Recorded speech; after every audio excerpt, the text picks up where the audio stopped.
que é essa grande expressão da verdade, em assim cobrando, a Associação dos Advogados Criminais do Estado de São Paulo também deseja retribuir a dedicação permanente dos sócios, que não perdoam a tempo, nem a sacrifícios e nem a despesas, para que não pereça o ideal do criminalista.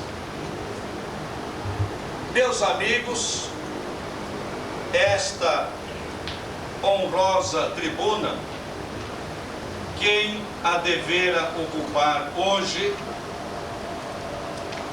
não seria o que vos falo, senão o doutor João Batista Viana de Moraes, a quem os encargos de representante paulista no Conselho Penitenciário da Ordem dos Advogados do Brasil obrigaram permanecesse na capital da República, onde se acha, segundo os cálculos mais favoráveis, neste momento.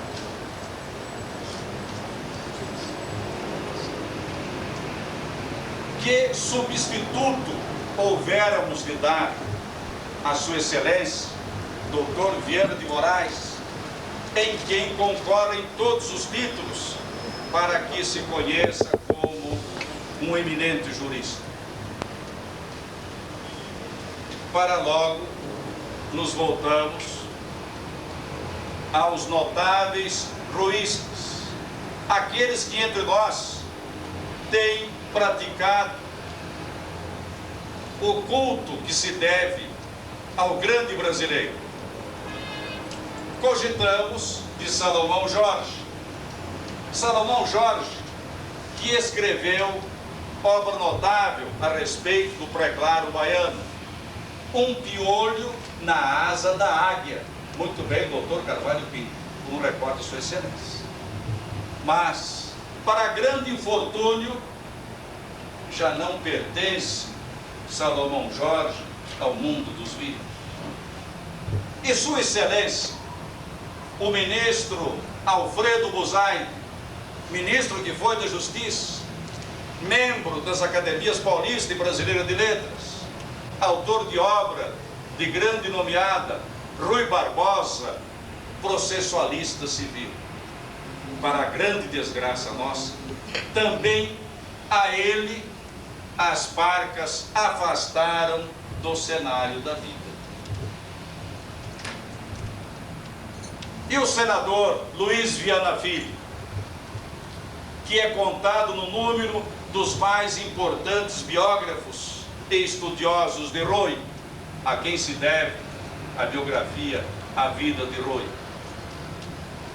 Ah, meus amigos, para grande desprimor da glória de Rui, também ele já foi arrebatado, e digamos que no vigor da carreira, ao mundo dos vivos.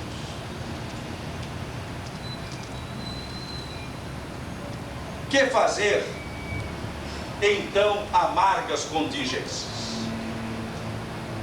Anunciar simplesmente que o orador oficial, Sua Excelência, o doutor J.B. Vieira de Moraes, não comparecendo, por isso mesmo, hoje não se praticaria na Semana de Rui nenhum ato que lembrasse o tributo dos advogados criminais a seu grande patrono, o Rui.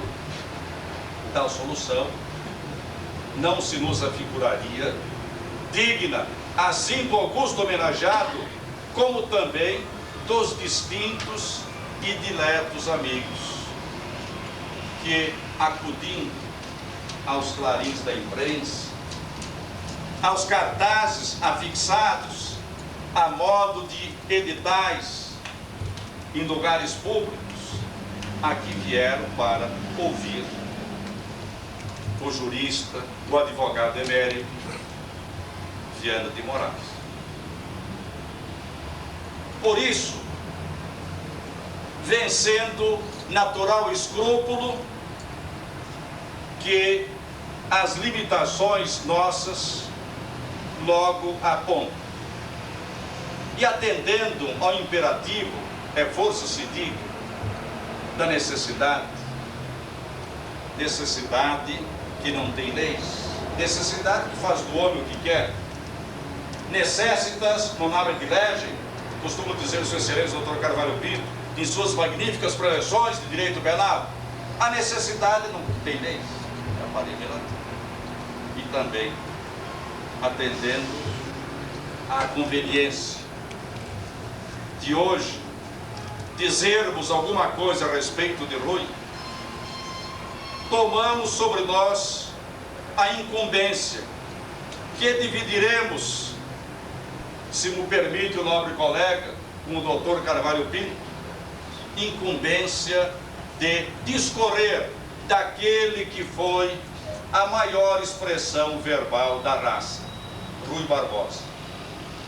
Relevai, prezados amigos, a nossa ousadia suprema.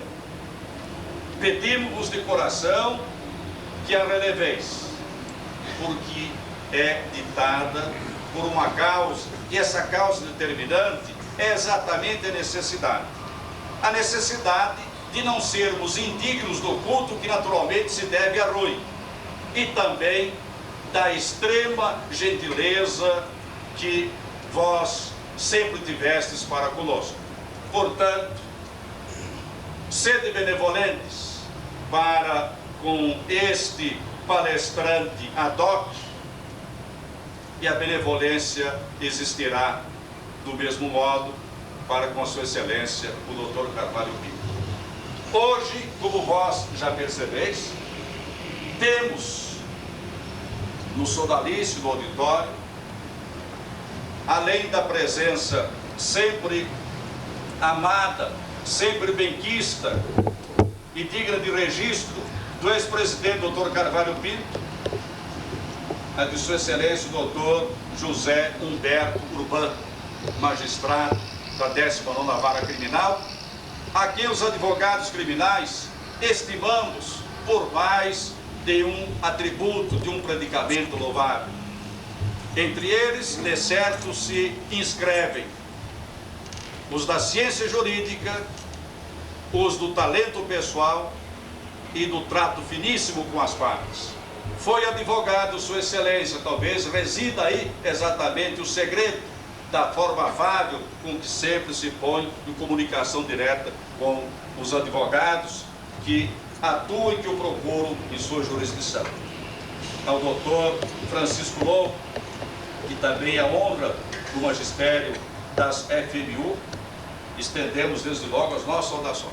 Ao doutor Mário de Oliveira, que hoje nos contempla frontalmente, declinou do convite de estar à mesa, sentindo-se mais à vontade, onde se acha, cercado de nossos aplausos, aos amigos e a todos, enfim.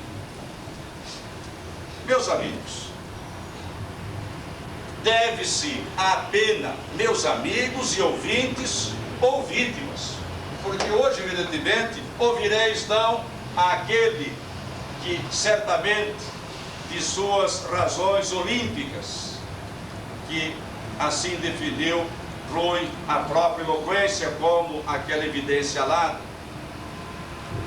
Refiro-me ao doutor Vieira de Moraes, traria, quem sabe, o grande aprazimento, o pábulo espiritual para os espíritos, para os ânimos sedentos dos prezados ouvintes.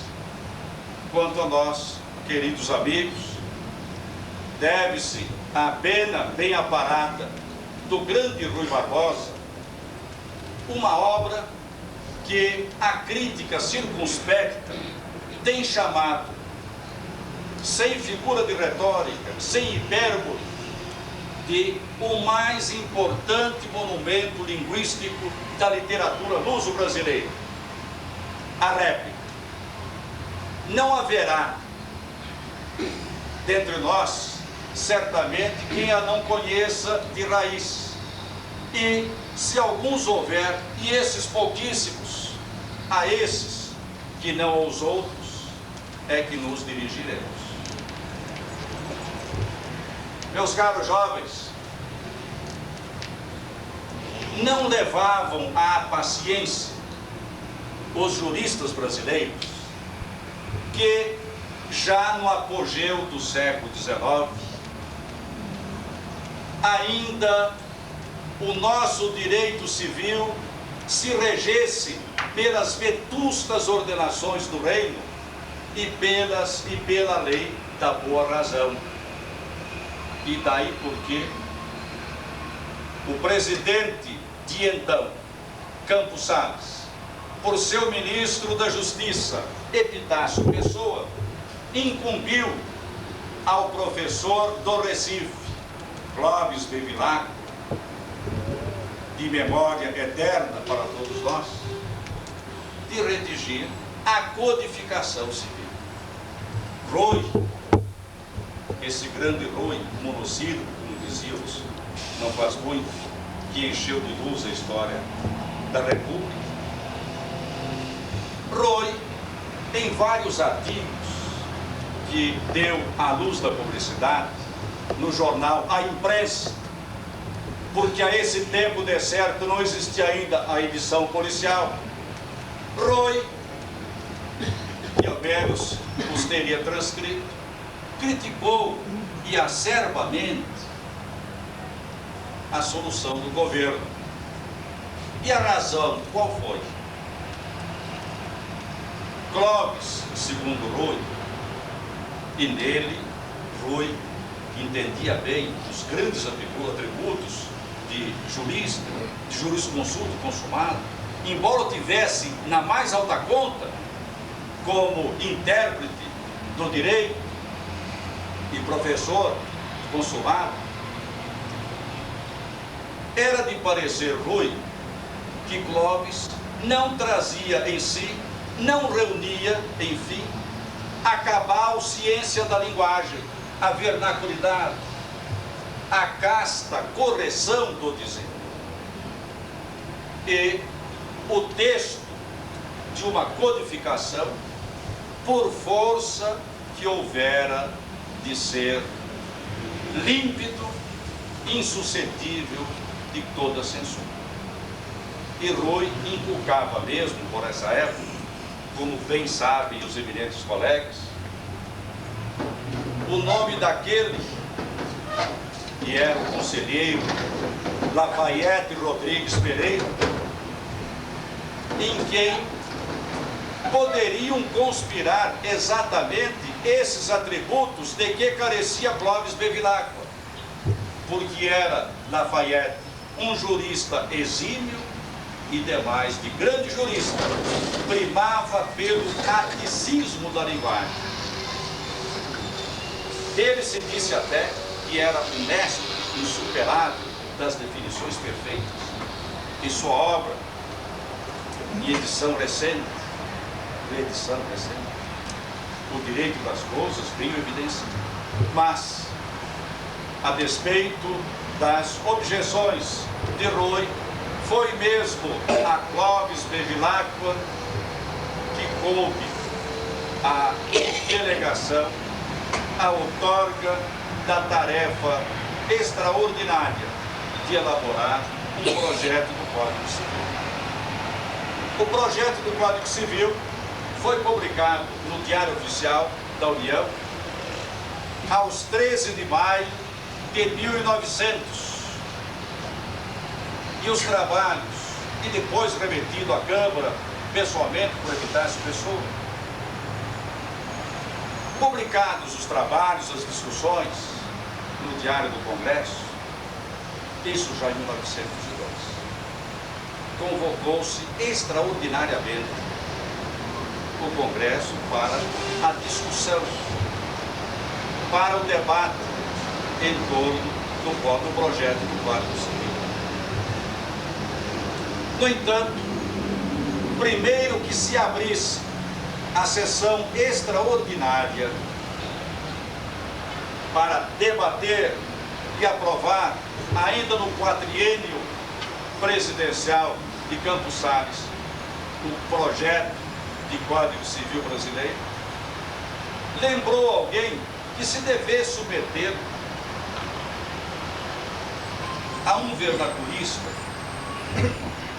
que lhe revisse o aspecto formal, a ordem lógica, e que afastasse os solecismos, os senões, que surgem em todas as obras, ainda daqueles que só em escrever com pena de ouro.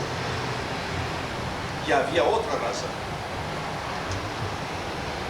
Passaria o projeto para o Senado.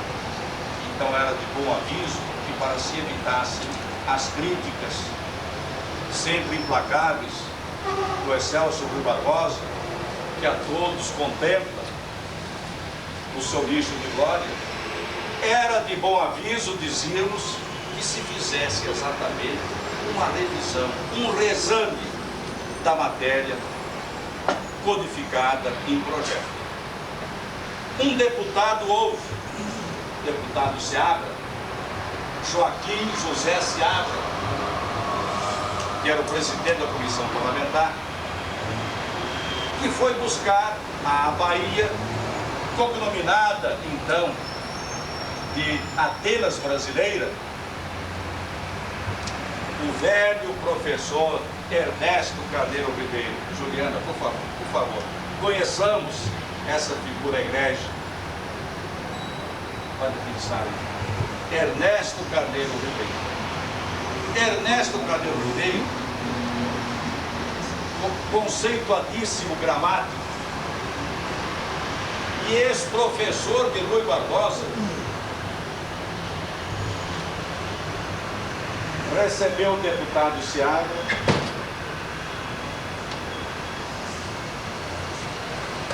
aquele primeiro mais criminoso, disseram,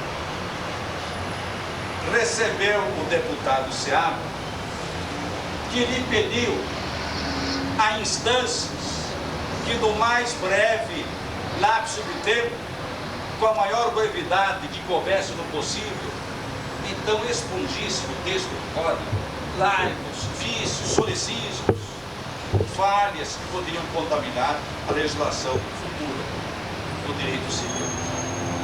O que fez o venerável o Ernesto Carneiro Ribeiro? Com certa relutância, porque alegava e estoicamente que por essa época já era excessivamente crescido em anos, e a sua barba patriarcal bem o demonstra, foto dessa época, e tinha para si, o venerando professor, que a tarefa se lhe atribulava superior às coisas. No entanto, aceitou o encargo e reviu em 4 dias, não só 4, dizia 3, 4, em 4 dias, os 1.832 artigos que tantos eram os do projeto primitivo, elaborado pelo exímio Clóvis Bevilacqua, que se conhece hoje mais como prazo que jurista, mas foi, de certo, um dos maiores de seu tempo. Clóvis, o eminente, o professor Ernesto Carneiro Ribeiro, tendo feito a revisão gramatical e literária do texto, remeteu à Câmara, e a Câmara em seguida ao Senado, isto já pelos idos de 1902, 31 de março precisamente. Rui já era o presidente de uma comissão previamente constituída para o reexame desse esboço, desse projeto de codificação. No dia 4 de abril de 1902, Rui Barbosa, que em linguagem irônica e chistosa dizem ter sido o maior coco que a Bahia já produziu até hoje, ele já apresentava o seu parecer. Eu quisera que alguém me ajudasse, vamos desentranhar aqui algumas obras. O seu parecer, 1902, o parecer em seu frontispício, parecer do senador Rui Barbosa sobre a redação do projeto da Câmara dos Deputados. Trata-se de uma obra, um volume, um farto volume, de 561 páginas, em 8º, percebe, onde Rui submete ao escalpelo de uma censura implacável às vezes, em toda a sua extensão, o código em sua forma de projeto. Ao projeto do Código Civil, eu quisera pedir à jovem que eu avisasse o Ciro, pode ser um café para nós, que estamos hoje num como que conciliável, numa tertúlia, portanto informal, sem os aspectos de exagero e de grande rigor de uma conferência.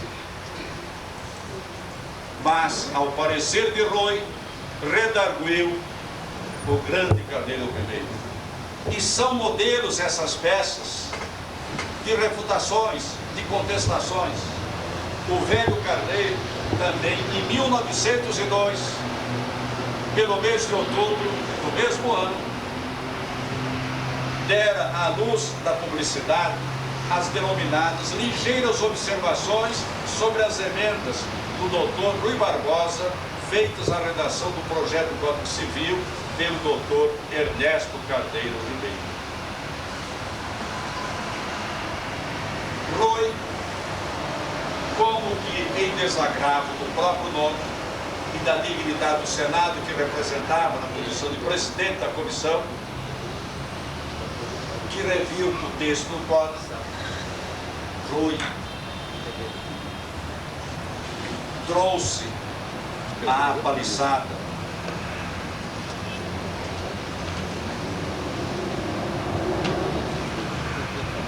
a sua famosa réplica. Também a edição 20 anos, 1904. Volume em que, examinando miudamente as questões já refutadas no parecer, essa é uma edição da Ordem dos Advogados do Brasil, secção do Rio de Janeiro, obra que pertence à própria edição das obras completas de Rui, editadas pela Fundação Casa do Rui Barbosa. Apresentada a réplica, o professor Carneiro Ribeiro, pois se tratava de uma disputa de gigantes, eis-se não quando o Dr. Mário de Oliveira torna ao terreiro da disputa, da pendência, empunhando, e certamente o fazia com ambas as mãos, porque era formidável, medonho volume, a sua gigantesca tréplica. Nesta tréplica, à guisa de epílogo ou de dedicatória, ele assim se refere: julguem-nos, pois, os lidos e entendidos no assunto, e curvar-nos-emos submissos ao seu veredicto, convencidos como estamos de que, ao esclarecido doutor Rui Barbosa, com lhe apontarmos faltas no trabalho relativo às suas emendas de redação do projeto, lhe não desdoiramos o nome, nem em nada desmereceremos do conceito dos que, sem preocupações, nos lerem e meditarem. Tirando à luz a sua notável réplica, que são 2 volumes, os publicados pela Casa de Cultura recentemente, onde tão de espaço se ocupa de nossa humilde pessoa, bem merecia o doutor Rui Barbosa que lhe triplicássemos, publicando a presente obra. E no frontispício não se corre de anotar, laconicamente, mas com habilidade muito própria da têmpera dos homens de então: nec temere, nec timide, isto é, nem temerariamente e nem timidamente. E Rui, quando desgraçadamente abandonou a comunhão dos vivos, a 31 de março de 1923, ainda estava esboçando os seus anexos à réplica, porque não se dava por vencido. Ele absolutamente não tombava. Foi aquele que sempre pelejou sem tréguas e nunca deixou que o objetivo lhe escapasse do seu ideal. Alguns pontos, dentre aqueles que se constituíram no mogórdio da questão e sobre os quais os dois eminentes filólogos e vernaculistas, Carneiro Ribeiro e Rui, cruzaram penas em duelos incandescentes, bem poderiam ser revistos e lembrados, e seremos rápidos e breves para que o Dr. Carvalho Pinto nos fale alguma coisa, sempre dentro da sua experiência, e também ouviremos depois alguma palavra de conforto aos advogados, dos lados sempre experimentados, sábios, do Dr. Urbano. Eu quisera que alguém sustentasse um pouquinho esse cartaz. Do projeto, no artigo 107, consta: se julgará. O artigo 107 do projeto, que é a edição que nós temos, a dificuldade está eternamente ao lado do advogado quando procura. Se julgará. Como percebe que nem o Dr. Carvalho Pinto, do projeto constava se julgará, e Rui emendou para julgar-se-á. Por que razão?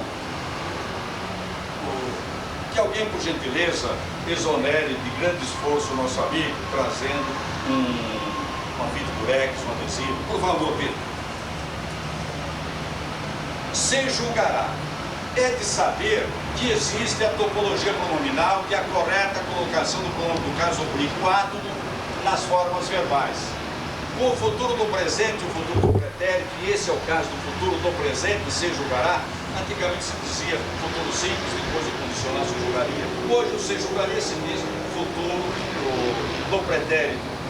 E outrora era o condicional. E bem poderoso o professor Napoleão Mendes também, na sexta-feira, que em todos os demais países, à exceção do Brasil, a língua dos naturais tem nome próprio.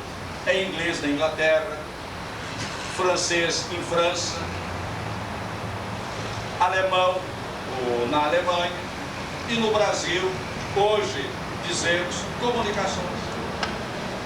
Procurava o professor Napoleão Mendes de Almeida, onde os professores acomodavam seus livros numa das escolas que ele disse nas mais reputadas de São Paulo. E havia o armário para o professor de matemática, de geografia e história, e procurou a matéria portuguesa, e ele aí argumentava em causa própria, que ele é um grande mestre em português, então ele procurava exatamente o seu abrigo, e não encontrou, não sabia comunicações, era um curso em português. Pois bem, aqui está julgará. Então a forma correta era esta apontada por Rui: julgar-se-á e não se julgará. O texto do Dr. Carvalho Pinto lerá para Vossas Excelências, para que exatamente observem como era a redação primitiva do Clóvis Bevilacqua, passada já pelo crivo do Carneiro Ribeiro, o grande mestre e revisor competente, e depois pela Câmara dos Deputados. Então, por favor, doutor Carvalho Pinto, queira ler para nós todos o texto primitivo. Se a simulação for absoluta, sem que tenha havido intenção de prejudicar a terceiros ou de violar disposição de lei, e for assim provado a requerimento de algum dos contraentes, se julgará o ato inexistente. A redação de Rui Perfeitamente. passam a ser: se a simulação for absoluta, sem intento de prejudicar a terceiros ou violar disposição de lei, provado isso a requerimento de algum dos contraentes, julgar-se-á o ato inexistente. Perfeitamente. Apenas cabe a ênclise, que é a posposição do pronome na forma futura, com outros tempos não, evidentemente com o futuro do presente, o futuro do pretérito. E aqui no caso, não havendo partido de atração, era também inadmissível a próclise. A forma correta é esta obtrada por Rui. Mas também havia, perfeitamente, um caso a mesóclise, perfeitamente de Sua Excelência. Aqui nós temos a intrínseca validade do artigo 14 da lei preliminar. A lei preliminar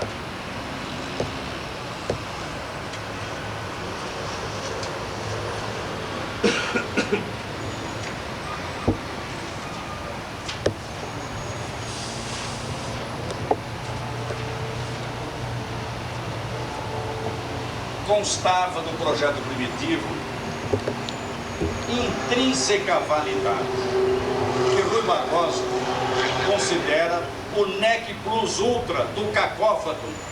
Cacófatum, cacofonia, o cacófatum não é outra coisa mais que o encontro, a união das sílabas, a última de uma palavra, a primeira da seguinte, formando uma terceira de sentido torpe, ridículo, obsceno. Pois bem, Rui Barbosa entendia a intrínseca validade, exatamente. A lembrança equina é o bastante próximo, bastava a inversão, a validade intrínseca validade. E qual foi a correção de Rui, doutor Carvalho Pinto? Exatamente a alteração, ao invés de intrínseca validade, validade intrínseca. Validade intrínseca. Então, é o cuidado e a atenção. Deve ser policiada sempre a linguagem, sempre o dizer, sempre a grafia, porque o que é escrito permanece. O escrito da mãe, as palavras voam. E falava que falando a respeito do assunto, Rui dizia que alguns cacófatos são toleráveis, alguns inevitáveis. É o ídolo da nação, ou da nação ou país, mas país e nação e Estado são conceitos diferentes, são termos diversos. Então, da nação, uma pessoa porcada, uma paracada, mas o porcada já ingressou em o asnão. Se asnão houver, a linguagem do asnão, e o temperado, não é asno grande, o asneirão. O asneirão. E ele, com aquele pudor, muito próprio dos que tem a linguagem ansiada, e não só não ofende o pudor da gramática, mas tem os ouvidos pudidos daqueles que ouvem e leem, e os olhos portanto, ele diz, Vossa Excelência verá, abstenho-me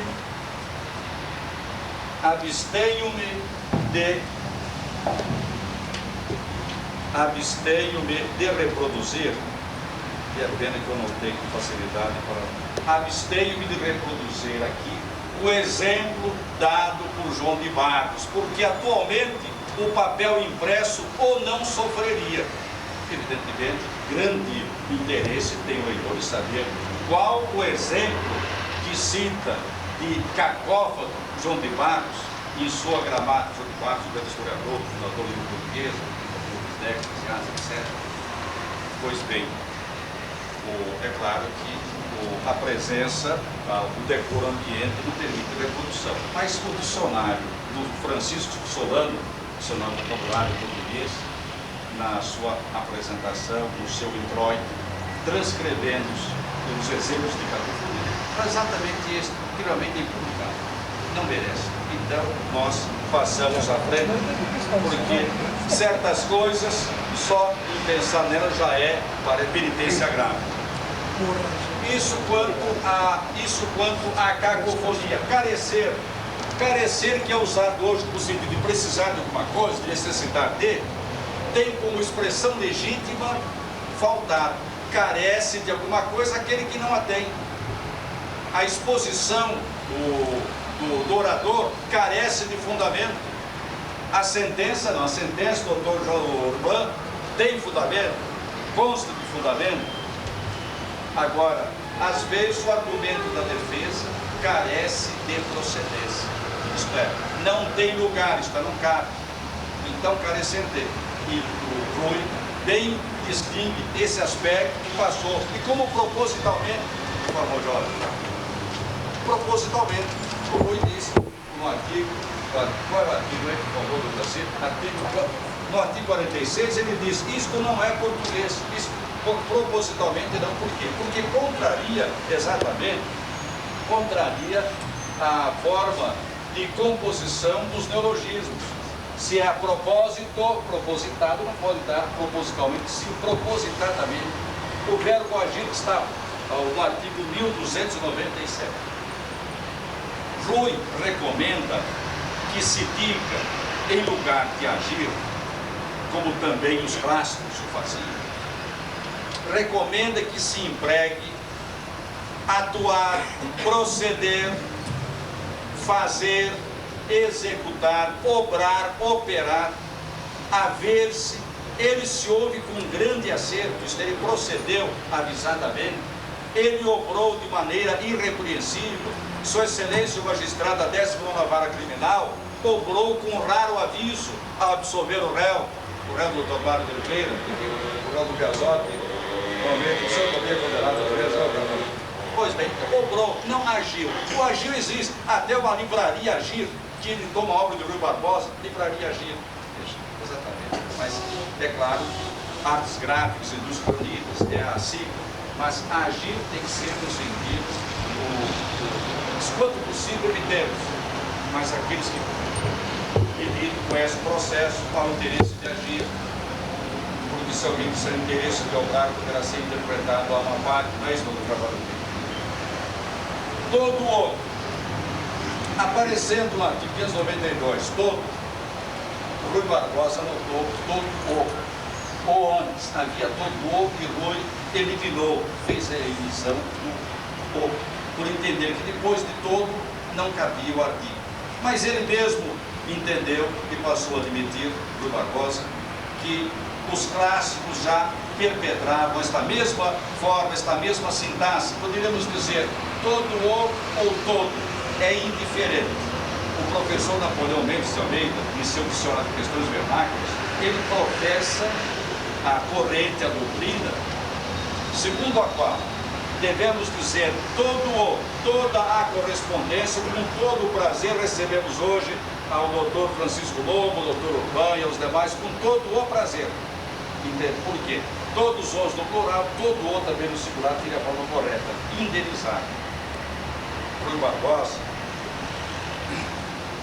com grandes razões e desgraçadamente razões aí mais, ou argumentos mais de peito do que de razão, ele sustentava a sintaxe, indenizar a alguém alguma coisa.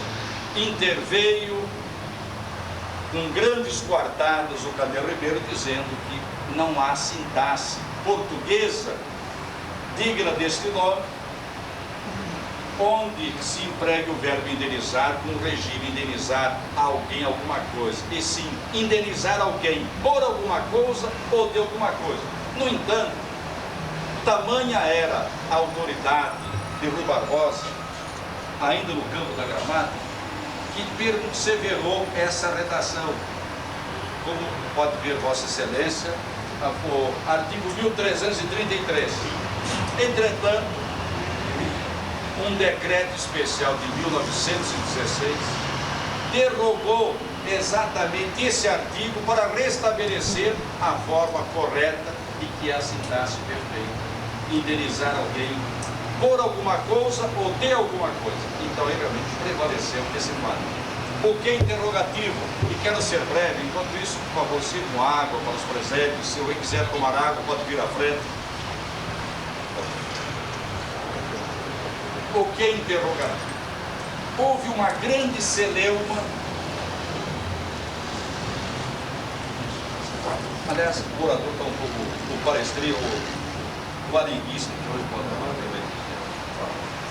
Então, havendo a dúvida sobre o que é interrogativo, que aqueles que escrevem com propriedade não toleram, não se deve perguntar o que você fez.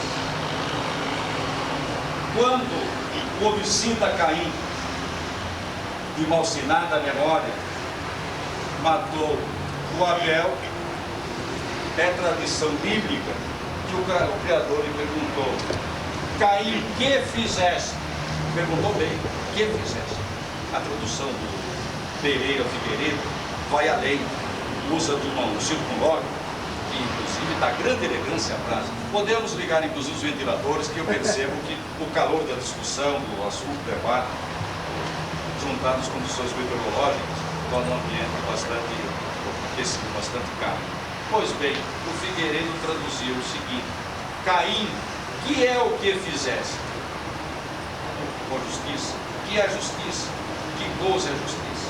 Agora, o que é considerado pelos puristas, de forma interrogativa, como um desvio da boa sintaxe, da boa redação ou gramatical. Digamos, que você fez? Que é isso? O Cândido do Figueiredo, entretanto, professa abertamente as duas modalidades e daí se conclui que os que dizem o que você fez não estão absolutamente sujeitos à férula, não estão sujeitos a uma palmatória, que realmente o uso que é soberano, o mestre em temas de linguagem, o uso tem permitido uma e outra forma. Mas Rui professa esta, o que se diz. É claro que Rui sempre se jactava, sempre fazia caso e cabedal, e com justa razão, da sua paixão, do estudo, do seu amor aos livros. Ele dizia, na oração aos moços, isso será objeto de uma belíssima conferência amanhã sim haverá conferência. Convido os presentes para que estejam a fim de ouvir, a fim de comprazer-se com a palestra ministrada pelo doutor Manuel Otaviano Junqueira Filho, procurador de Justiça e membro da Academia Paulista de Direito, que ocupa exatamente a cadeira de Rui, e vai discorrer sobre a oração aos moços, porque o pai dele, segundo me confidenciou, foi exatamente um dos dois delegados, um dos dois acadêmicos que nos primórdios deste século, 1920, um dos dois acadêmicos que foram à casa de Rui, a Petrópolis, convidaram para conferir a sua famosa oração aos moços, que é um monumento literário, jurídico, enfim, o seu testamento político e, ao mesmo tempo, sentimental e moral e ético. Pois bem, Rui Barbosa, ele dizia levantar-se às primeiras horas da antemanhã e nunca o sol dera com ele na cama para estudar. Ele amava os clássicos, Vieira sobre todos, tinha predileção para os clássicos do século XVII, o Bernardes, o Luiz de Souza, o Vieira. Mas o Vieira, conforme confidenciava o próprio Rui, para ele era um mestre insuperável, era um gênio da raça, pela excelência das ideias e pela correção da forma, que incentivava e estimulava todos a que evidentemente lessem, que ouvissem de Vieira, lessem de Vieira aquelas passagens, aquelas definições, falando, por exemplo, do cego, dos olhos. Os olhos têm dois ofícios, dizia Vieira, ver e chorar, mas parece que foram feitos mais para chorar do que para ver, porque os cegos não veem e contudo choram. Coisa de Vieira, evidentemente, quem por essa forma compõe um caso típico que pode lembrar até o contraditório, quando Vieira, já em idade canônica extrema, já se avizinhava dos 90 anos, e resolvendo renunciar às questões frívolas do mundo, ao século enfim, para recolher-se uma vida de maior beatitude, ele veio ao Maranhão para aqui converter os gentios, os nossos índios do Maranhão. Pois bem, ele já havia definitivamente cessado de corresponder-se com a nobreza de Portugal, mas ele recebeu a carta do Marquês de Niza. Então ele de novo tomou da pena para dizer, e isso parece muito próprio do contraditório, buscando do advogado.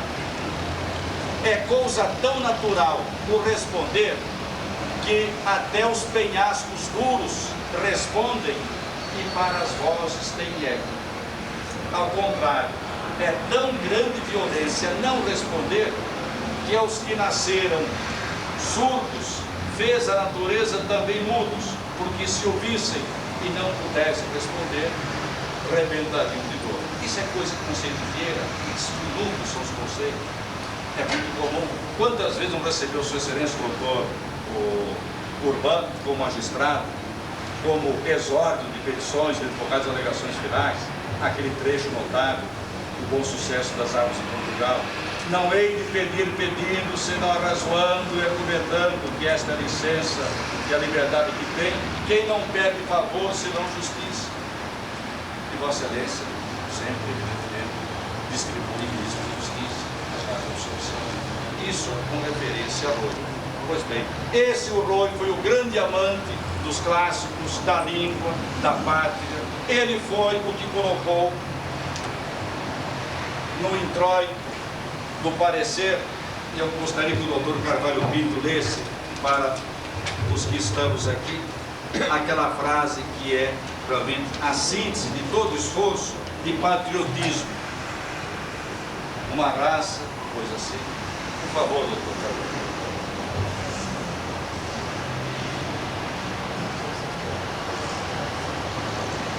Uma raça cujo espírito não defende o seu solo e o seu idioma, entrega a alma ao estrangeiro, antes de ser por ele absorvido. É exatamente a este Roio que desejamos tomar como modelo, paradigma e arquétipo de todas as nossas decisões. Quando ele morreu, houve um jornal que, à falta de outra forma de anunciar exatamente o doloroso evento, apenas escreveu: apagou-se o sol quando morreu. O Salomão Jorge, na sua obra Um Piolho na Asa da Águia, ele diz que quando o féretro se aproximava da estação do rio, ele, nos seus 16 anos juvenis, e é pena que não esteja aqui para repetir, pediu que todos dobrassem os joelhos diante da águia morta, e todos o fizeram publicamente. Nós queremos levar sempre o nosso ideal, queremos procurar a identificação com aquele que para nós é realmente o modelo de advogado, de vernaculista, de patriota, e quem sabe, mais tarde, numa síntese feliz e sublime, como ele anteviu para si mesmo, e esta síntese hoje é exatamente a que anima a erma de bronze, aquele busto entronizado no átrio do Palácio da Justiça. Estremeceu a pátria, viveu no trabalho e não perdeu o ideal. Muito obrigado aos meus amigos, e eu gostaria que o doutor Carvalho Pinto dissesse evidentemente coisas de valor, e também ao doutor, porque quanto a nós, o prazer de suprir a lacuna e a necessidade, como estava dizendo, faz de nós todos aqui. Muito bem.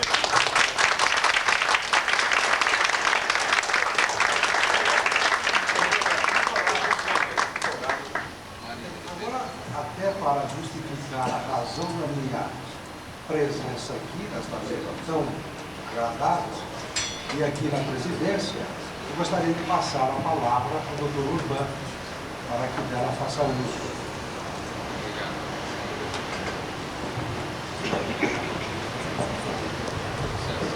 Presidente Biasotti, ex-presidente Carvalho Pinto, preparo o advogado Lobo, senhores advogados, estudantes que vejo aqui presentes.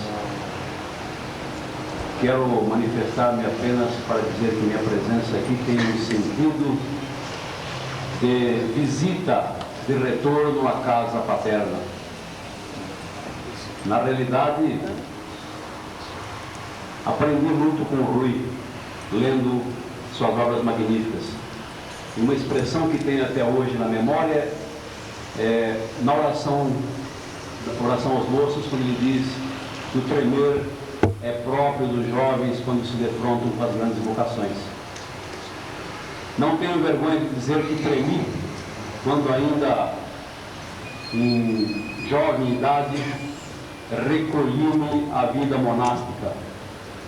Tremi também quando me defrontei com a vida castrense, onde permaneci por 19 anos, 8 meses e 10 dias. Tremi quando enfrentei a carreira de advogado e por 14 anos fiz dela a minha vida. Tremi quando assumei a cátedra de professor na Faculdade de Sorocaba. Tremi também quando convidado para assumir a Secretaria dos Negócios Jurídicos da Municipalidade de Sorocaba. Tremi quando depois de 14 anos de advocacia, como se diz na gíria, mudei o lado da mesa, deixei de ser advogado para ser magistrado. E tremo sempre quando me defronto com a grande vocação. E o tremer, que é próprio dos jovens, quando com ela se defrontam, na realidade não deve envergonhar ninguém. Tremeram todos, porque só não treme quem não tem responsabilidade. Digo-lhes então que hoje venho aqui novamente a esta Casa dos Advogados Criminais e tremo dentro desse microfone, porque dirijo minha palavra a esses ex-companheiros de atividade. Um dia, com certeza, quando me recolher ao recesso do meu lar, eu pretendo retomar a minha inscrição na ordem e voltar a exercer a advocacia, profissão que tantos anos tem de antiga como honrada. Vejo em Milagre também uma expressão extraordinária, quando ele fala do acendedor de lampiões. Aquele homem que com varapau vai ao longo do caminho acendendo uma a uma as lâmpadas da estrada. E depois, quando se recolhe à sua casa, no alto do morro, fica encantado de ver como fora ele capaz de acender aquilo tudo. É nesta expressão que eu encontro palavras para cumprimentar o Dr. Biasotti. Tribuno, emérito, profundo conhecedor da língua, da oratória, e agora me surpreende ainda uma profundidade sobre a vida de Rui Barbosa e conhecimentos sobre Vieira. Só quero cumprimentá-lo por isso, por ter me dado essa oportunidade, convidando-me a esta Casa dos Advogados e poder aqui hoje estar e assistir a esta beleza de palestra, essa demonstração de cultura que envaidece muito a classe dos advogados. Extrapola, sai apenas do recôndito do Dr. Biasotti para enaltecer ainda mais a figura do advogado, a quem eu respeito muito. Apenas isso.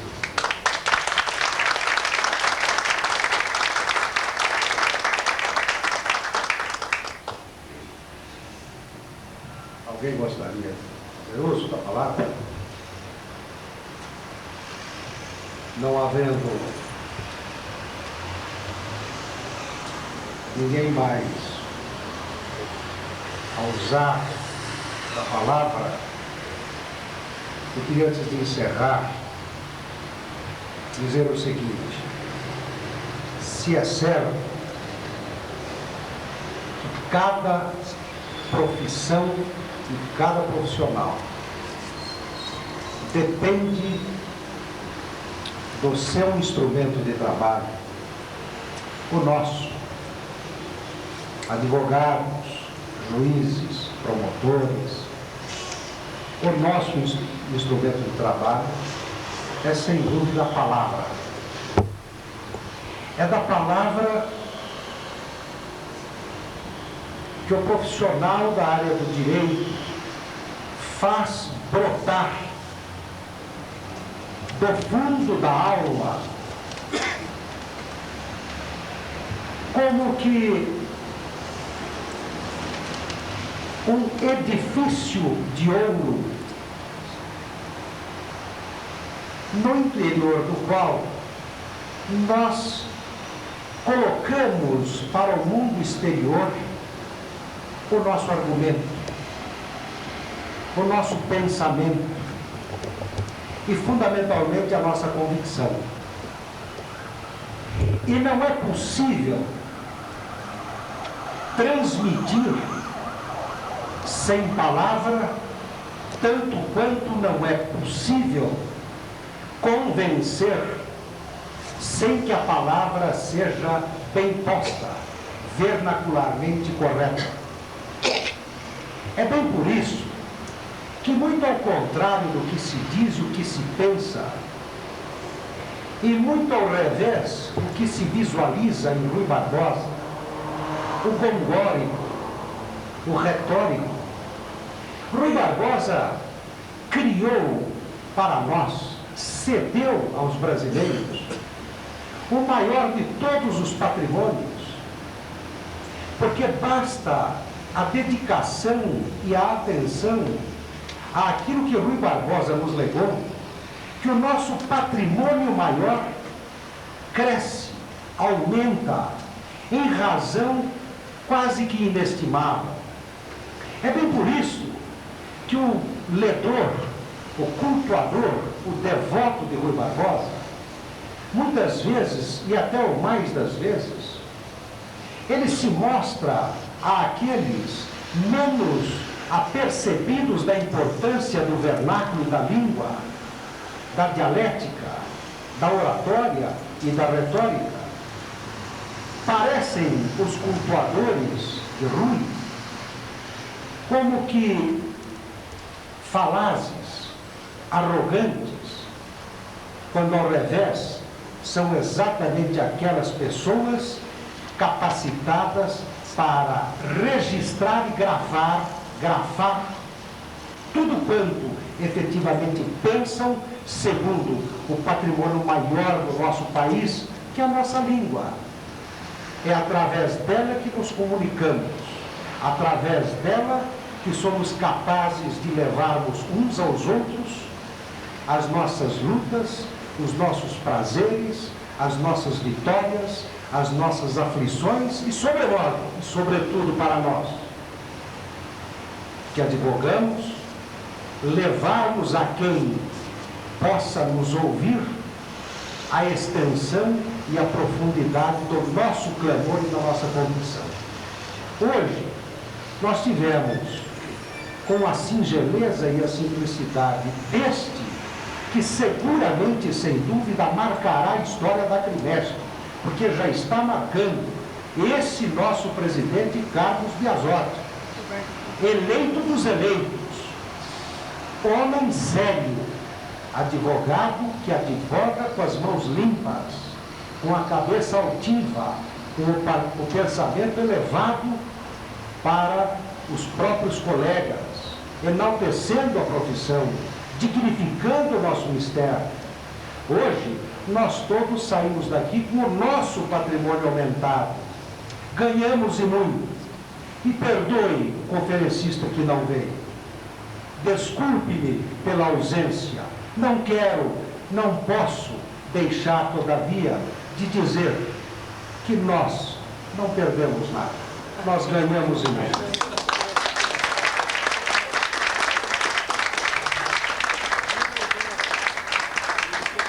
E assim eu os convoco para amanhã, quando então falará o doutor Manuel Otaviano Junqueira Filho, que realmente trará uma explanação acerca da oração aos moços,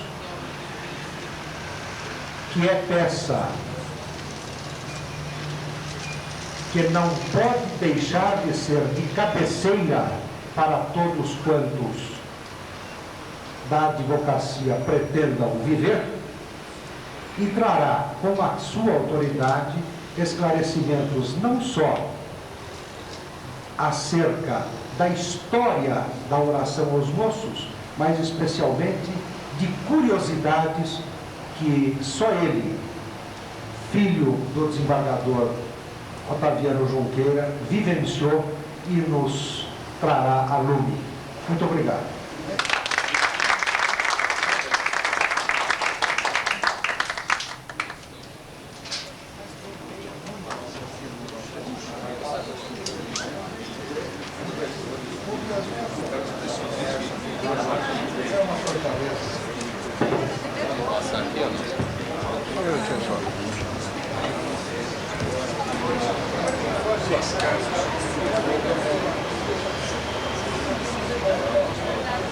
Mas agora, nós temos